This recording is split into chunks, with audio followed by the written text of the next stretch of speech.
ভাই এটা আসলে কি?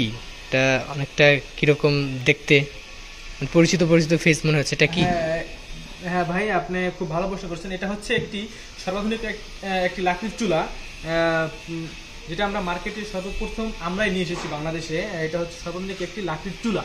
আপনারা দেখতে পাচ্ছেন একটি লাকড়ির চুলা। এটি হচ্ছে বাসাবাড়িতে এবং হচ্ছে ফ্ল্যাটে, এটি যে কোনো জায়গায়, গ্রামে, শহরে, সব জায়গায় এটি ব্যবহার করতে পারবে। এটা কি গ্যাসের চুলা ভাই? এটা কি গ্যাস দিয়ে? না না না, এটা গ্যাসের চুলা না, এটা হচ্ছে আধুনিক চুলা, আধুনিক একটা লাকড়ির চুলা। এখানে লাকড়ি দিয়ে এটাকে একটু ব্যবহার করা হয়।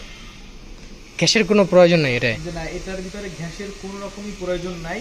এটা সম্পূর্ণ একটি লাকড়ির চুলা, কিন্তু এটা লাকড়ির চুলা হওয়া সত্ত্বেও এটাতে ধোঁয়া এবং কালি কিছুই হবে না। কিভাবে সম্ভব? লাকড়ির চুলায় আমরা তো জানি, ছোটবেলা থেকে দেখলে লাকড়ির চুলায় সবসময় ধোয়া হয়, লাকড়ির চুলা তো ধোয়া হবে না, এটা কিভাবে সম্ভব? হ্যাঁ, আপনি ভালো একটা প্রশ্ন করেছেন।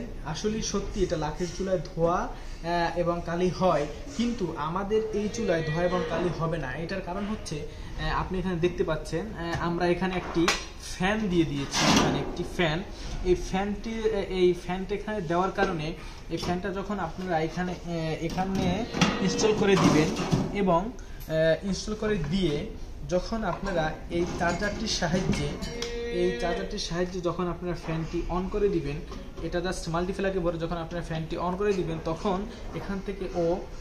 এখান থেকে প্রেসার দিবে, বাতাস যাবে। বাতাস যাওয়ার কারণে আপনাদের পাতিলায় তাপটা অনেক দ্রুত লাগবে, যার কারণে কালি এবং ধোঁয়াটা হবে না। এবং হচ্ছে যখন আপনাদের বিদ্যুৎ চলে যাবে, তখন আপনারা এই ব্যাটারিটা ইউজ করতে পারবেন।